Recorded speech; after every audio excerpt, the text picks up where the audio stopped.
Vamos a ver dentro de las clases de manejo integrado de plaga las distintas metodologías o las técnicas de control. Nosotros sabemos que estamos trabajando dentro de un agroecosistema. El agroecosistema tiene menos variabilidad, tiene menos número de especies, hay menos número de plantas, de animales. Cuando nosotros estamos en un ecosistema que ha llegado al clímax, allí no hay plagas, no hay enfermedades, no hay malezas, ¿sí?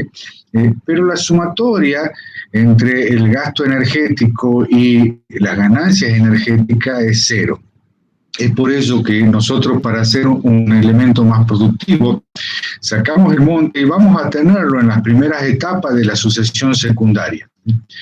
Es decir, hay menos diversidad. Por otro lado, es un sistema explotado por el hombre, que hay alteraciones súbitas, ¿no es cierto?, como podría ser el pasaje en arrastre, ¿no es cierto? Tenemos distintas prácticas agronómicas.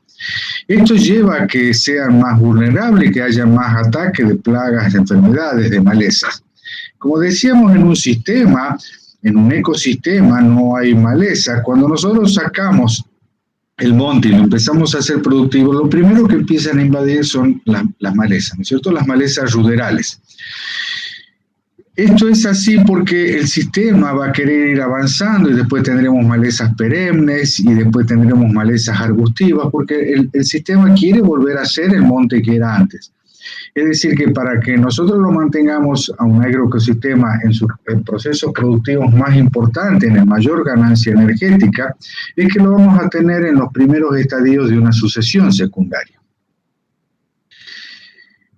Por ejemplo, cuando cambiamos los sistemas, en la izquierda ustedes ven una labranza convencional, a la derecha van a ver una siembra directa.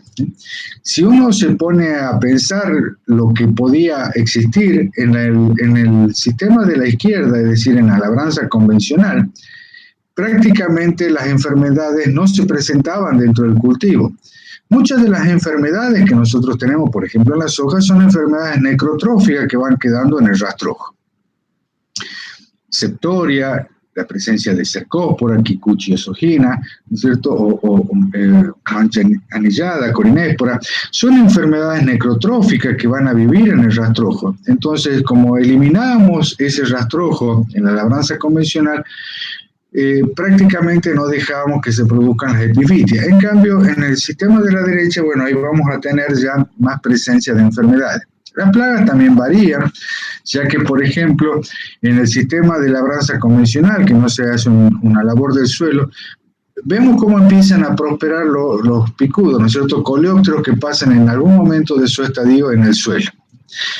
Las malezas pasa lo mismo, se produce un cambio florístico. Entonces podemos decir que esos pasajes, lo que hacemos, las labores que hacemos, van a producir cambios en el ecosistema que nos van a llevar a problemas sanitarios diferenciados. Entonces con esto podemos decir que la agricultura constituye la mayor acción en el campo de la sanidad vegetal. Vamos a ver un ejemplo, ¿no? Entonces, la siembra directa va a traer algunos nuevos tipos de malezas, ¿sí? Antes había maleza de semillas grandes, ¿no es cierto? Por ejemplo, datura, chamico, que tiene una semilla grande que necesita ser escarificada en el suelo en el proceso laboreo. Al no existir eso, lo que va a empezar a pasar es que haya malezas de semillas muy pequeñas que germinen en la superficie. Además de la siembra directa, se empieza a hacer un uso excesivo de un solo herbicida, que es el glifosato, porque después, además de la siembra directa, tenemos las variedades transgénicas resistentes al glifosato, con lo cual vamos a tener malezas que son tolerantes al glifosato o resistentes al glifosato. En ese caso, por ejemplo, una de las malezas es amaranto. Amaranto además tiene sus propias plagas. Spodoptera comioides, es una oruga que la llamamos, como el nombre común, la oruga del yuyo colorado. Entonces quiere decir que va a estar en esa maleza, que cuando la vamos a controlar, la plaga puede pasar a la soja y comenzar a alimentarse de la soja. Además, estamos dejando el inóculo, como decíamos recién, en el rastrojo, y entonces eso va a traer más enfermedades. Si las enfermedades necesitan la aplicación de fungicida, ese fungicida también puede tener una acción en detrimento de ciertos controladores naturales, como podían ser los entomopatógenos, la muraea, por ejemplo, ¿cierto? Y entonces van a aparecer otros tipos de plagas. Fíjense que hay una serie de combinaciones que se van sucediendo a partir de los cambios que nosotros producimos en el sistema. En el manejo integrado, entonces, tenemos poca variabilidad, ¿no es cierto?, en el sistema a causa del cultivo, y entonces en la cúspide de arriba está el control químico. Después tenemos el control biológico, los métodos físicos y mecánicos y las prácticas culturales, ¿sí? Podemos criticar mucho al tema del el uso de agroquímicos, ¿sí? Le pongo este ejemplo que decía DDT is good for me por una cuestión de que es el primer insecticida orgánico de síntesis, ¿sí? El DDT, que surge cuando Paul Müller descubre las propiedades insecticidas en el año 1939, pasa a ser el primer insecticida orgánico de síntesis que va a dar origen a todo lo que pasó después, que es un descubrimiento continuo de nuevos productos, ya sea insecticidas, fungicidas, herbicidas. Entonces, a partir de eso, en 1939, Paul Müller descubre las propiedades insecticidas de DDT, podríamos decir que empieza la lucha química con productos orgánicos. Muchos de estos productos, por ejemplo el DDT y todos los clorados, empiezan a ser prohibidos. En la década del 70, en 1970, el EPA, que es la Agencia de Protección Ambiental de los Estados Unidos, decide prohibirlo al DDT por su alta residualidad en el ambiente. Entonces empieza una lucha química más aconsejada, ¿sí? Se empieza a usar productos específicos, cada vez hay una tendencia a usar menos dosis y que los productos sean mucho más selectivos. Así se empiezan a descubrir productos que solamente van a ejercer su acción, por ejemplo, carbámico podría ser un pirincar, que va a ejercer su acción solamente sobre áfidos sin afectar ningún otro tipo de insecto. Y posteriormente podemos decir que empieza la lucha dirigida, en donde ya empezamos a aceptar ciertos niveles de plaga, donde decimos una oruga, dos orugas, no son plagas, sino que vamos a tener los umbrales de daño económico, entonces vamos a hacer una combinación de lucha biológica más biocidas, y esto es una intervención razonada. Por ejemplo, acá tenemos lo que sería un ataque de plaga. Eso es un ataque de picudo, en este caso Starnechu, en el cultivo de soja en los primeros estadios, ¿sí? La calidad del ambiente me va a determinar la producción. Es decir, que ello me va a dar qué estructura de cultivo puede tener, y estos son definitorios en el tema de rendimiento. Después vamos a ver que ciertos agregados en ese ambiente, como pueden ser los nutrientes del agua, que uno podría darlo con el riego o con la fertilización, pueden llegar a ser limitantes. Es decir, que si tengo una sequía seguramente no puedo no llegar a tener producción, o cuando los niveles de algún fertilizante empiezan a ser muy por debajo del mínimo requerido. Por ejemplo, si nos referimos a fósforo. Bueno, cuando empezamos a tener suelos con 10 partes por millón de fósforo, entonces vamos a ver que empieza a ser más limitante la producción y van a necesitar la fertilización. Y por último vamos a tener la protección del cultivo, que son elementos reductores del rendimiento, ¿sí? Es decir, que por proteger no produzco más. Lo que estoy haciendo es evitar las pérdidas. Y luego tenemos las pérdidas que se pueden dar en cosecha, ¿sí? Con la lucha química, lo único que hacíamos era, cada vez que teníamos un ataque de plaga, hacíamos un control. Cuando se empieza a hacer el manejo integrado de plaga, empezamos a hacer estudios del punto general de equilibrio de la plaga, sin pensar que eso sea necesario de control, y solamente vamos a hacer las intervenciones de control en el momento en que las plagas lleguen al umbral de daño económico, ¿sí? Esto es lo que vamos a llamar la lucha integrada o el manejo integrado de plagas, que como ustedes vieron en las primeras clases, un experto de la FAO, González, representaba el manejo integrado de plaga como una casa, y esa casa estaba sustentada en pilares, y cada uno de esos pilares eran las tácticas de control, que es lo que vamos a ver hoy, ¿no?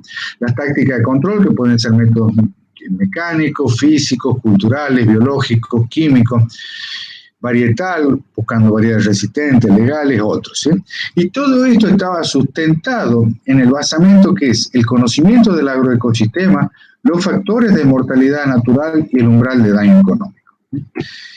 La plaga tiene una interrelación entre cultivo, ambiente y fitopatógeno, que sería ese triángulo epidemiológico que ustedes posiblemente lo hayan visto muy bien en fitopatología, es decir, un cultivo susceptible en un ambiente propicio y la presencia de una enfermedad en aquel caso, o acá podemos decir cualquier tipo de plaga, van a interactuar para producir un daño. La lucha química intervendría entonces entre lo que sería la relación esa cultivo-fitopatógeno, ¿sí?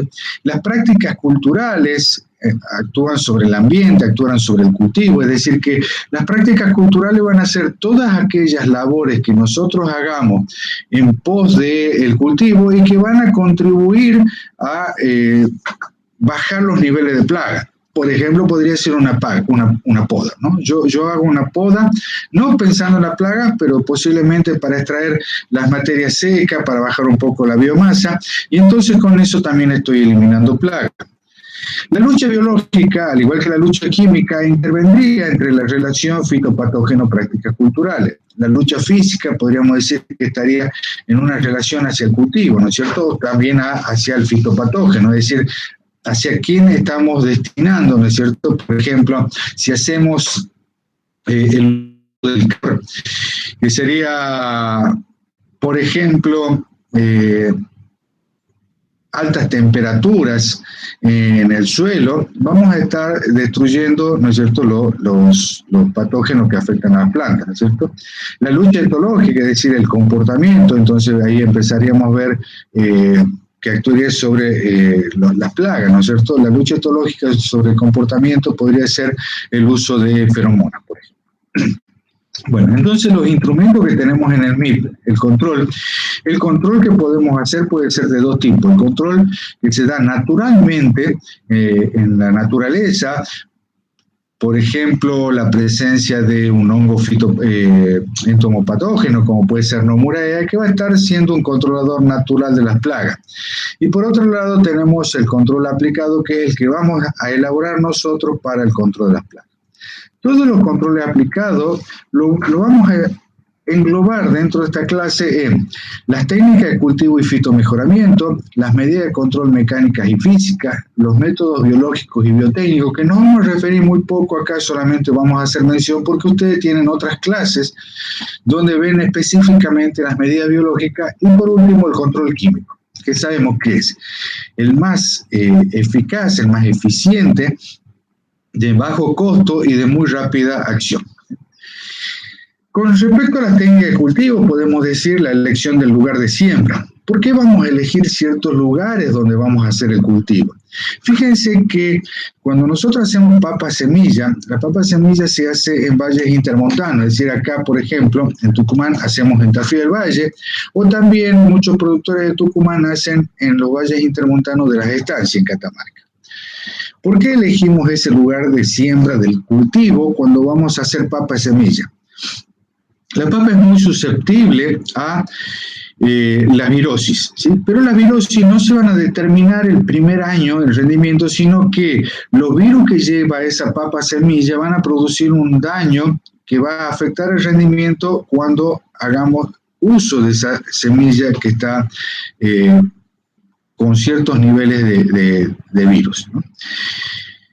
Los virus, algunos se transmiten mecánicamente, como el PBX, pero hay otros que se transmiten a través de áfido, como sería el PBI, el PRLB, ¿no es cierto? El potato leaf roll virus. Bueno, entonces vamos a ver que es que en los valles intermontanos, en Tafí del Valle, en las estancias, la papa se empieza a plantar a partir de octubre, noviembre. Todavía los niveles de pulgones son muy bajos. Los pulgones van a empezar a subir a partir del mes de enero con los vientos que suben desde el monte, esas selvas, ¿no es cierto?, de yunga que vemos cuando subimos Tafí del Valle, van a subir los pulgones y entonces ahí es cuando vamos a empezar a tener presencia.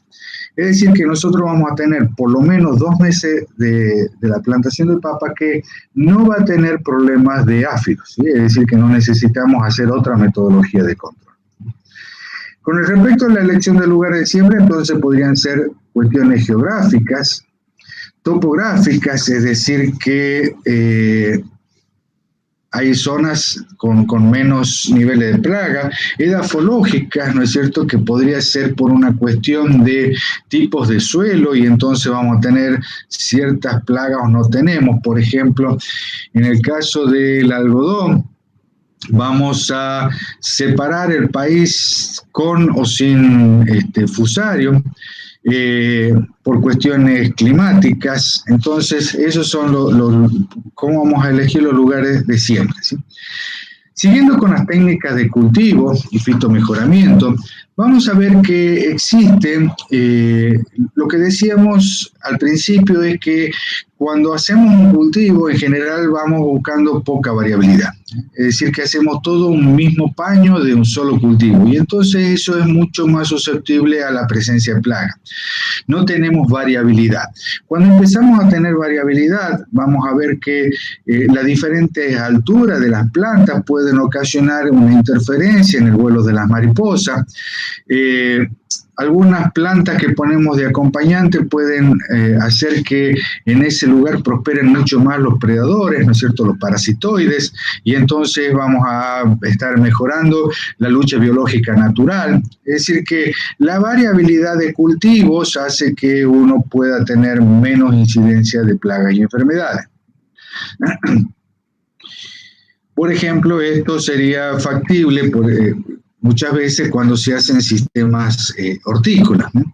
Cuando uno hace cultivos de grano, donde ocupan grandes superficies, es más difícil. Sin embargo, hay ciertos estudios donde se intercalaban, ya no tenemos estos sistemas de cultivos con mucha diversidad, sino al menos una intercalación de siembra donde tendríamos franjas con maíz, con soja, que también vamos a ver que como sus plagas son diferentes, también ocasionan que tengamos menos cantidad de plagas, ¿sí? Que serían estos los cultivos en franjas. Técnica de cultivo, también podemos decir la rotación. La rotación es una metodología muy apropiada cuando tenemos, por ejemplo, plagas que son univoltinas, es decir, que tienen una sola generación al año, o enfermedades que son monocíclicas. Cuando tenemos esto, vamos a ver que hay una disminución de la plaga. Recién veíamos el sistema de papa, ¿cierto? El sistema de papa, de la papa semilla, es un sistema muy protegido, se hace en lugares muy especiales y además tiene, por ejemplo, una rotación obligada. Acá vamos a combinar el método legal porque es una cuestión de una normativa de SENASA que me dice que ¿cuántos años puedo hacer yo papa en el mismo lugar? Y entonces lo que me dice que es un año de papa sí en el mismo lote y 2 no. Esa rotación obligada lo que va a hacer es una disminución de los nemátodes, por ejemplo, que también pueden ir junto con la semilla, o ciertas enfermedades que son monocíclicas, como pueden ser Rhizoctonia. En el caso por ejemplo, que tenemos una rotación entre soja y maíz, lo que voy a hacer, por ejemplo, es plagas univoltinas, como son los picudos. En el momento que haga soja pueden ser atacados. El insecto va a poner, el adulto va a poner los huevos, por ejemplo, un rizomato, ¿sí? Que es el picudo de la vaina. Va a poner los huevos sobre la vaina, la larva se va a alimentar del grano, se va a tirar al suelo donde va a empupar y va a salir el nuevo adulto el año siguiente. Si yo en el año siguiente hago un maíz, y entonces no voy a tener el problema de picudo. ¿Por qué? Porque va a salir, se va a encontrar con maíz que no es el sustrato que se va a alimentar, entonces va a tener que migrar a otros lotes, ¿sí? Entonces yo vengo de una soja, seguramente van a estar naciendo y no voy a tener los problemas, ¿sí? Lo mismo pasaría con las plagas que voy a tener o las enfermedades que puedo llegar a tener en en el maíz que no van a ser coincidentes con las enfermedades de la soja. Técnica de cultivo, también podríamos decir, acá vamos a hablar del laboreo. Yo les decía en un principio, cuando pasamos de la siembra convencional a la directa, que hubo un aumento de plagas, ¿sí? Entre ese aumento de plagas, antes dentro del complejo de orugas defoliadoras, solamente teníamos las anticarcia, rachiplusia, después empezó a aparecer pseudoplusia, que hoy se denomina Crazydaisy, y después nos aparece esta plaga, que son las orugas bolilleras, del género Helicoverpa, o pueden ser Heliotis, ¿no es cierto? En el caso de la soja vamos a tener Helicoverpa gelotopeón, que lo que tiene es que en algún momento de su vida, de los ciclos de su vida, pasa en el suelo, ¿sí? Es decir, que la larva cuando está por empupar se tira al suelo, se entierra y ahí es donde va a originar la pupa. Entonces, si nosotros no roturamos el suelo, estos empiezan a prosperar y empiezan a aumentar sus poblaciones. En Brasil, por ejemplo, que es muy importante,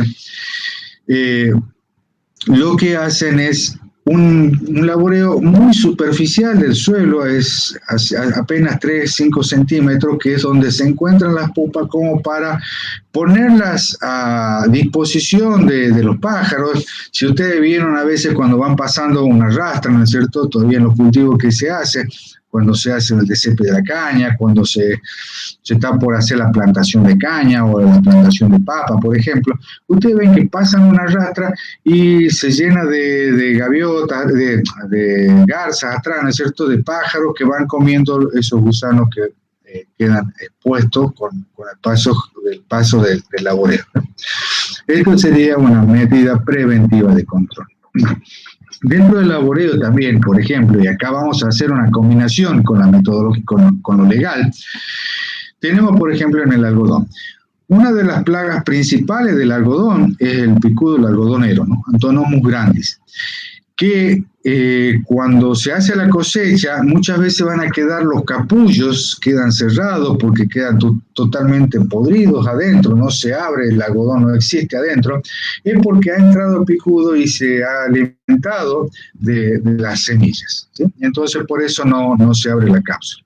Todas esas bochas que quedan en la planta de algodón luego de producir la cosecha serían fuente de inóculo. Por lo tanto, hay una obligatoriedad legal en cuanto a la destrucción de ese rastrojo, ¿sí? Y fíjense, por ejemplo, esto que es la disposición 5 del 2013 del Ministerio de Agricultura, Ganadería y Pesca, del SENASA, dice, en el artículo 1 dice sustitución, se sustituye el artículo 2 de la resolución 74 del 2010, ¿sí? ¿Y qué dice el artículo 2? Se fijan como fechas anuales obligatorias para la siembra del algodón y para la destrucción del rastrojo del cultivo del algodón, la que a continuación se detallan. Entonces depende de la provincia cuándo es que se debe hacer la siembra del algodón y cuándo se debe hacer la destrucción de ese rastrojo para tener menos cantidad de picudo. Elección de variedades. Si existiesen variedades, lo mejor sería encontrar una variedad resistente, ¿sí? Y hacer la siembra de variedades resistentes. Muchas veces yo le planteo cuál es la principal enfermedad en soja, ¿no? Y es la enfermedad que controlamos todos los años. Por eso, cuando ustedes ven plagas clave, cuando vieron en las primeras clases plaga clave, que es una plaga ocasional, que es una plaga potencial, que es una plaga migratoria, que es una plaga cuarentenaria, dentro de las plagas claves son las que aparecen todos los años superando el umbral de daño económico.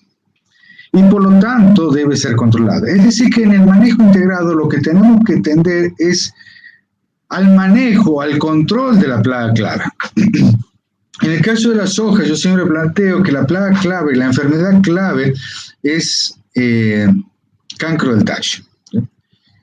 Y seguramente ni ustedes ni todos los chicos del año 2000 tengo 20 años, nunca vieron un cancro del tallo. Y dirán, no, pero no existe cancro del tallo. Hay otras enfermedades, como pueden ser septoria, mancha marrón, mancha ojo de rana, cercóspora kikuchi, el tizón, cercóspora sojina. Y le digo, ¿cuál es la enfermedad que se controla todos los años? Porque a veces pensamos que es el control químico, ¿no? Y la aplicación de fungicida a veces se hace y a veces no se hace y depende mucho de la condición ambiental del año. Es decir, que si tenemos un año muy lluvioso en los meses de febrero, marzo, cuando estamos en las etapas reproductivas del cultivo, vamos a necesitar hacer un fungicida. Pero sin embargo, a cancro del tallo lo controlamos todos los años.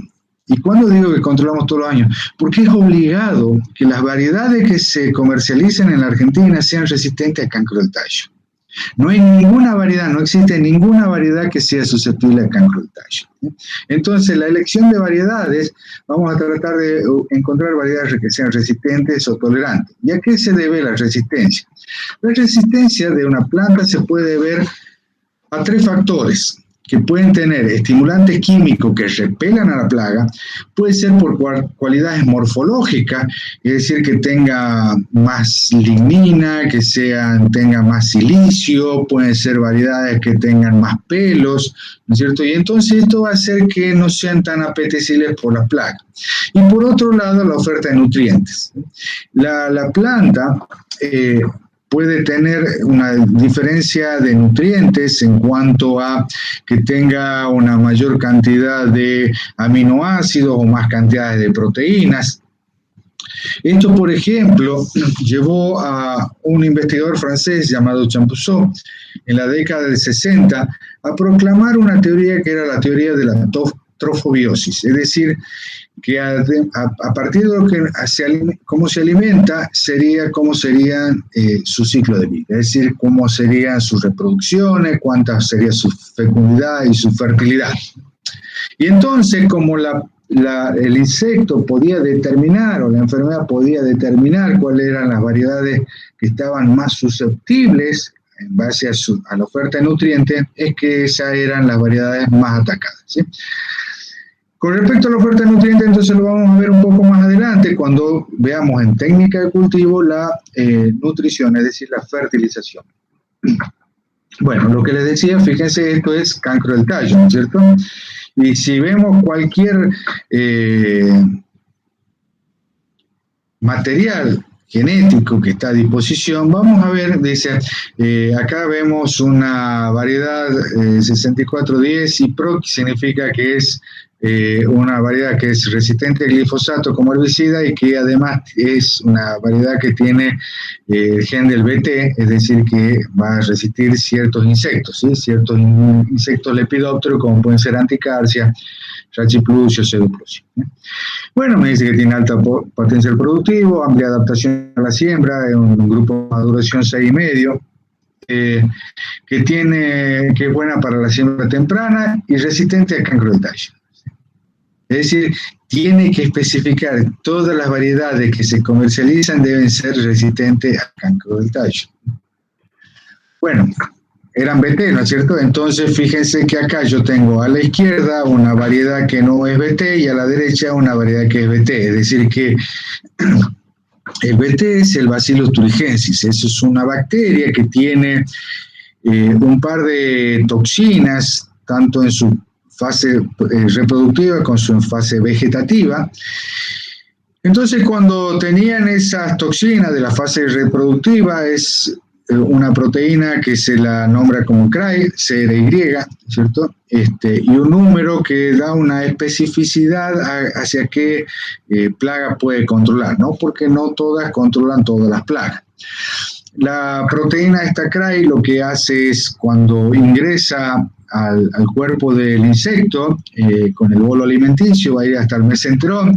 En el mesenterón el pH de los lepidópteros es un pH alcalino, por lo tanto en ese pH alcalino se va a producir la destrucción de la cápsula que recubre esta toxina, va a liberar la toxina se va a fijar en un poro en el mesenterón, con lo cual va a haber una parálisis alimenticia, va a atravesar hacia la hemolinfa, y en la hemolinfa lo que va a producir es una septicemia, es decir, que es una infección generalizada que termina matando al insecto. Eso sería lo que llamamos CRY-BT.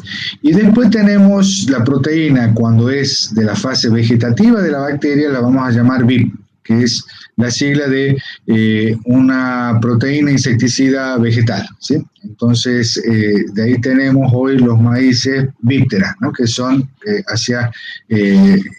que tienen como otro sitio donde se acopla en el poro del mesenterón, por lo tanto hay una rotación de activo con el BT. La distancia entre surco me puede permitir también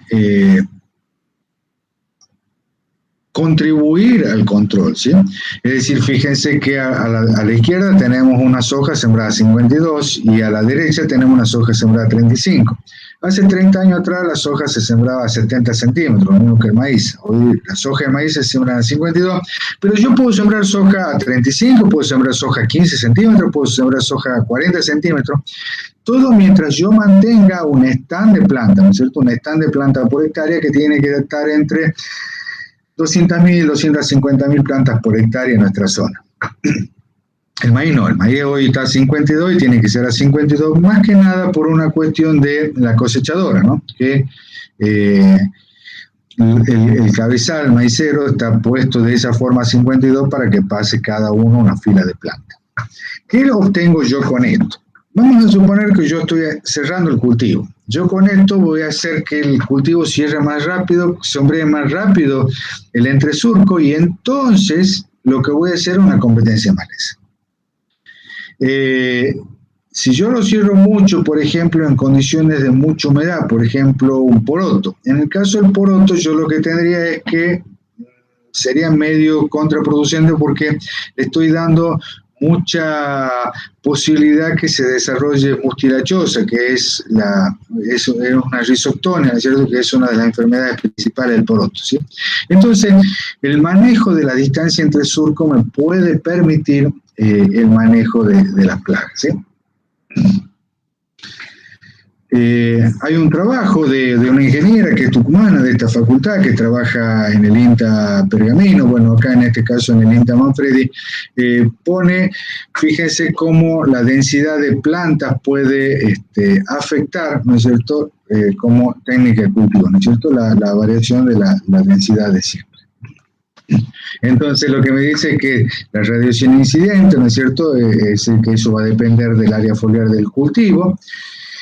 Esa radiación incidente, dependiendo de la eficiencia de conversión, me va a terminar dando la determinación del rendimiento, ¿sí? El estado nutricional. Cuando veíamos recién y les contaba de la teoría de la trofobiosis, les voy a dar algunos ejemplos. Había una variedad que era resistente a papa. Esto era un estudio que hicieron en Estados Unidos. Cuando lo hacían en la parte central de los Estados Unidos, a esta variedad de papa, esta variedad tenía una resistencia a Phytophthora. Cuando lo llevaban más al sur, hacia los estados de Florida, por ejemplo, la variedad era susceptible al ataque de Phytophthora. ¿Por qué se daba esto?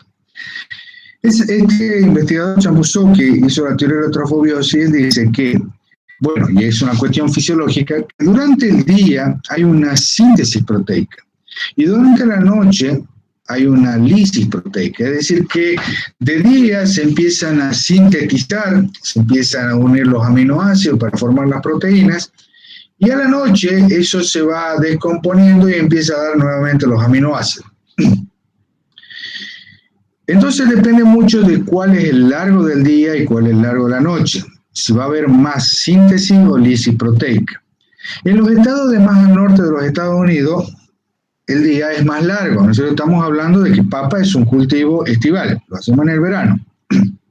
Por lo tanto, ustedes me podrán decir, bueno, sí, pero acá la papa se hace en julio. Sí, porque es una papa primicia, ¿sí? Junio, julio, porque ¿dónde se hace? Se hace en el pedemonte, en zonas protegidas de las heladas, ¿sí?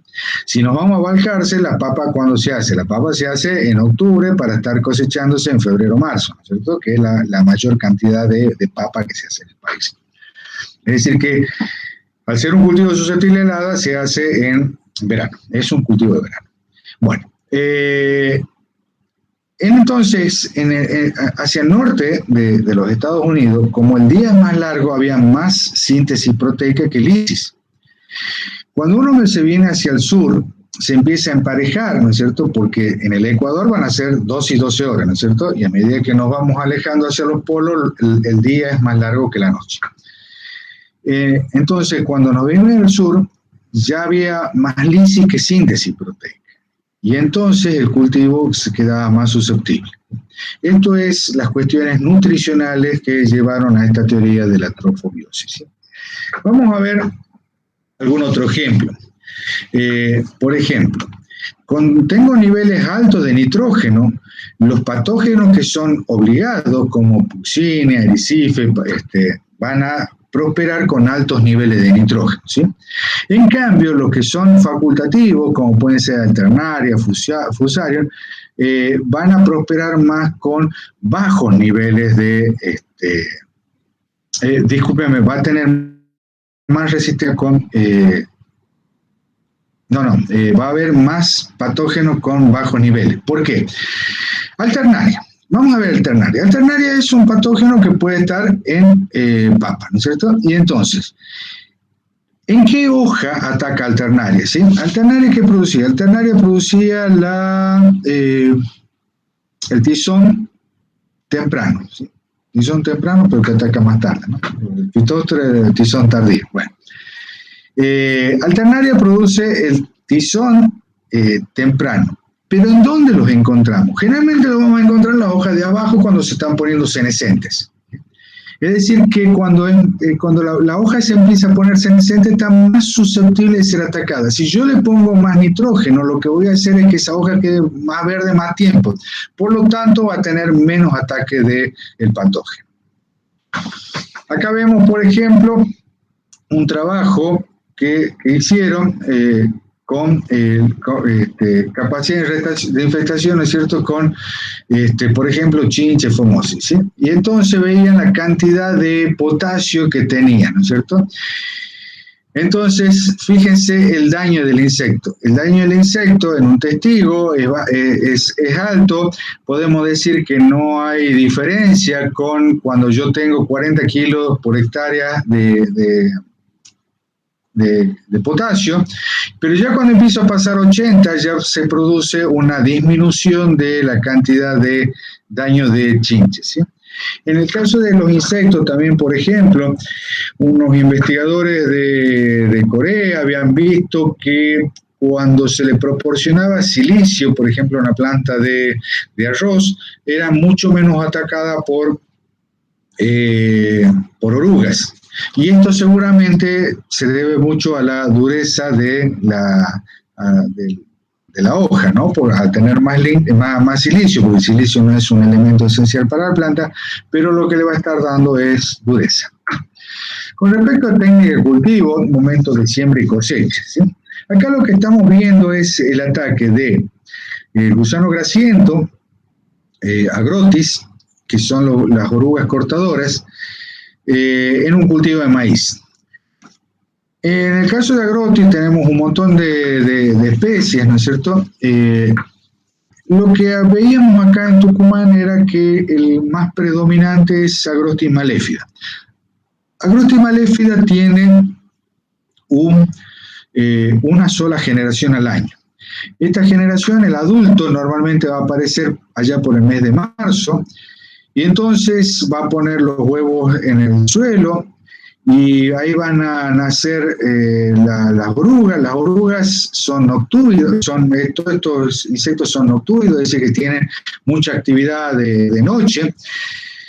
Normalmente se encuentran debajo del suelo. Si el suelo está seco, van a trasladarse por debajo del suelo. Si el suelo se humedece, ya van a salir, capaz que se trasladan por arriba durante la noche. En general, durante el día están protegidos. Van a pasar durante todo el invierno y va a llegar más o menos medio de diciembre, y entonces el gusano va a dejar de alimentarse, va a ser una larva diapausante, y en el mes de enero o febrero va a hacer su pupa. Es una pupa más o menos corta que en el mes de marzo va a eclosionar el adulto. Bueno. En alguna época acá se hacía el maíz, se estaba sembrando en el mes de diciembre. Y entonces en algún año hicimos un monitoreo y vimos un ataque muy fuerte de agrotis en maíz.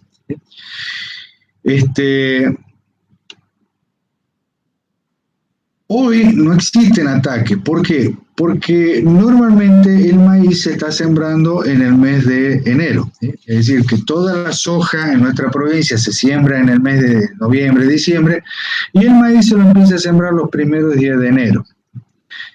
En los primeros días de enero ya agrotis se encuentra como una larva de apausante, por lo tanto ya no va a haber en ese momento plagas. Con respecto a la técnica de cultivo también podemos hablar del riego. El riego puede ser, por eso les decía yo que las técnicas de cultivo son todas aquellas prácticas que uno hace hacia el cultivo, pero que pueden causar un efecto sobre las plagas. Una de esas es un efecto de controlador. El riego nosotros lo estamos haciendo para proporcionar el agua al cultivo. Ahí tenemos, por ejemplo, un cultivo de papa. En el cultivo de papa, la principal enfermedad que vamos a encontrar es Phytophthora, ¿no? La causante del tizón tardío de la papa que lo quema el cultivo, ¿cierto? En el caso de Phytophthora, lo que necesita es, si ustedes se fijan, la espora, ¿no es cierto?, de Phytophthora tiene una cilia, tiene como un pelito. Ese pelito le sirve para nadar, ¿no es cierto? ¿Y por qué? Porque lo que tiene que tener es agua libre en hoja. Entonces, en esa agua libre en hoja va a nadar para encontrar el punto susceptible donde va a penetrar en la planta. En el caso del riego, cuando nosotros hacemos riego por aspersión, lo que le estamos dando es agua en hoja para que prosperen este tipo de enfermedades. Recuerden que ustedes cuando veían Phytophthora, veían seguramente un sistema de alarma que les decía que la temperatura debía ser entre 15 y 20 grados durante tanto tiempo y con precipitaciones y humedad relativa al 80%, pero tenía que tener agua en hoja, ¿no es cierto? Bien, otras enfermedades como la cancrosis, ¿no es cierto? Los cítricos también tiene una bacteria que también tiene un cilio o tiene un pelito que le sirve para nadar, es decir, que son plagas, enfermedades que necesitan agua libre en hoja. Por otro lado, en la frutilla, ¿no es cierto? La frutilla, nosotros frutilla acá estamos durante el invierno, ¿no es cierto? Empezamos la cosecha junio, julio, agosto, septiembre, octubre. Todos esos meses prácticamente no llueve y tenemos una plaga muy importante que son los ácaros. Los ácaros no les gusta mucho el agua, a la mayoría de los ácaros, salvo el ácaro blanco sí prospera mucho cuando hay lluvia, pero por ejemplo las arañuelas, Tetramiquis, la arañuela roja, eso van a prosperar mucho en la frutilla con tiempo seco. Cuando uno le produce un riego, por ejemplo, hay unos estudios que hicieron acá en Famayá, uno lo regaba por aspersión, veía que había mucho menos ataque de la plaga. Es decir, que a veces vamos a tener controles a partir del riego y otras veces vamos a tener cierta susceptibilidad a partir de la aplicación de un riego.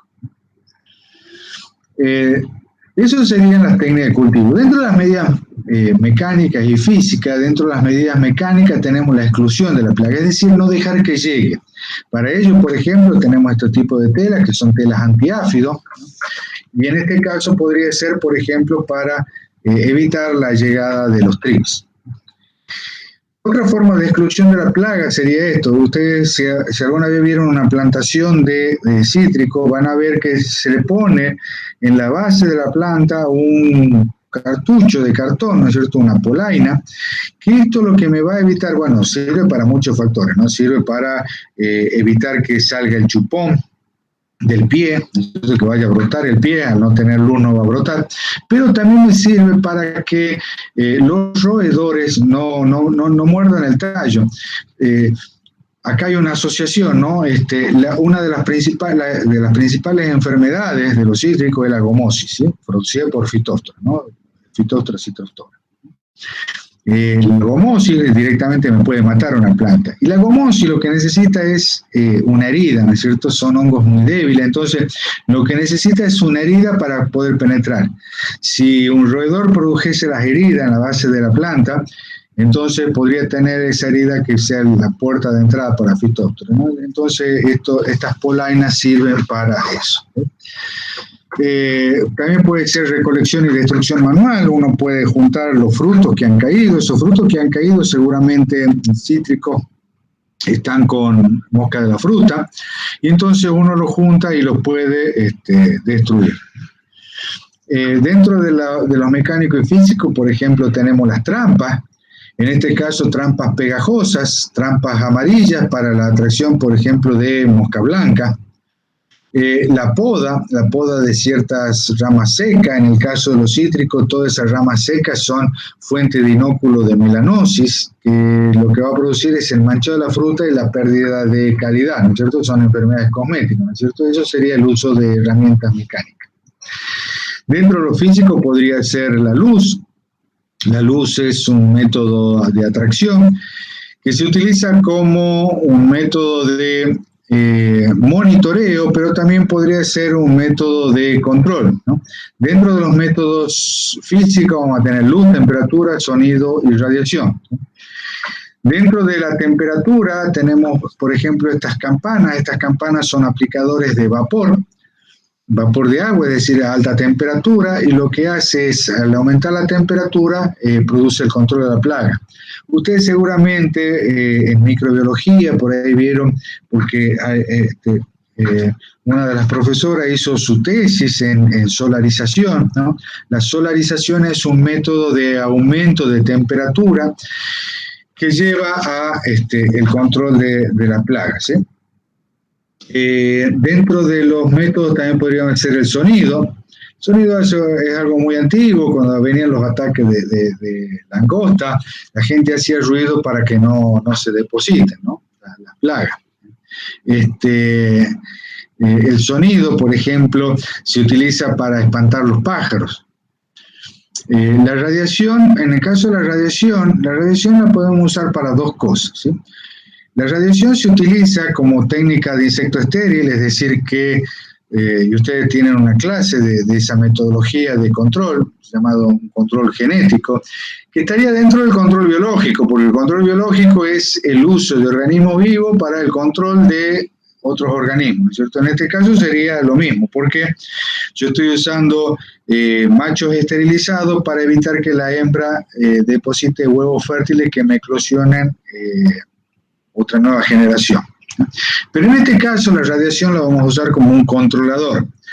¿Qué significa? Por ejemplo, cuando yo tengo, ustedes, y veíamos recién, plagas clave, plaga ocasional, plaga potencial, plaga migratoria, plaga cuarentenaria. Las plagas cuarentenarias son aquellas que se dan en una zona y no se dan en otra. Por ejemplo, nosotros acá tenemos mosca de la fruta. Japón es libre de mosca de la fruta, por lo tanto nosotros no podemos mandar fruta de acá a Japón con mosca. Pero como nosotros tenemos mosca, para poder enviarle se puede hacer un tratamiento cuarentenario. En el caso de Japón, ¿qué se hacía? Se hacía con temperatura. Como el barco va a demorar un mes en llegar al Japón, ese mes va con un enfriamiento que se lleva el limón a 2 grados, y los estudios que se hicieron me indican que si durante 20 días está a 2 grados de temperatura, la larva en el interior se va a morir, ¿sí? Eso sería uso de temperatura en sistemas cuarentenarios. Pero también podría someterlo a radiación.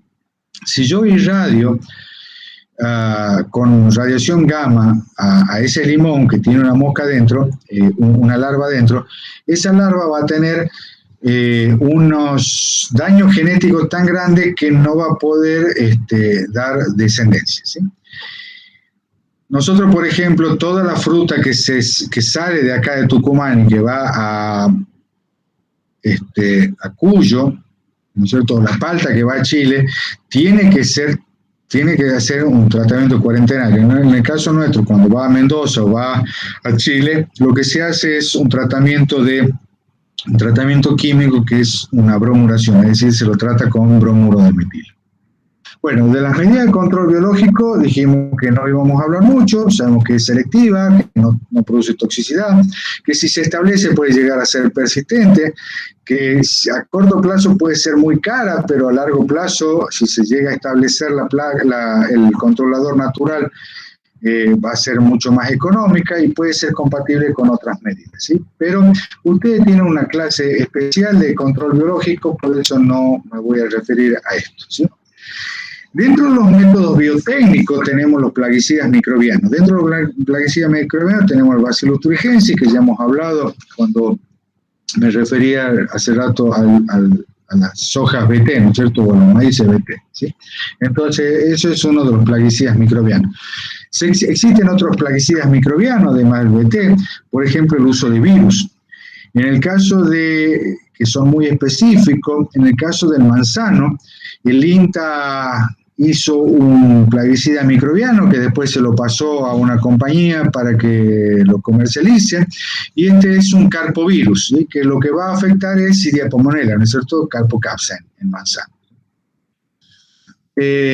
Bueno, ahí tenemos distintos tipos de plaguicidas microbianos que se comercializan, ¿no es cierto? Los bacilos, el carpovirus.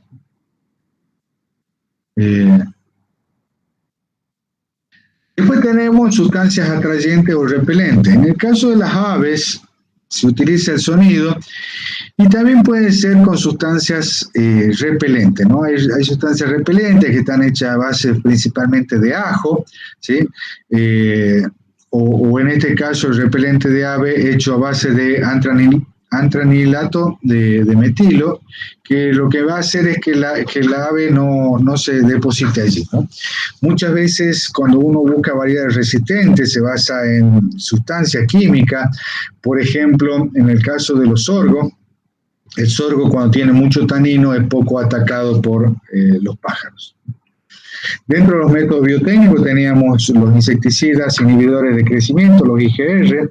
Esto lo vimos en la clase de terapéutica, que son los inhibidores de síntesis de quitina, ¿sí? Las benzoilurea o el buprofezin. Después teníamos los inhibidores de crecimiento, que son las sustancias que simulan ser una de las hormonas en las cuales se basa el crecimiento y el desarrollo, que son la islisona en este caso, que son los aceleradores de muda, o bien los juvenoides, ¿no es cierto? Como el metoprene o el piriproxifeno.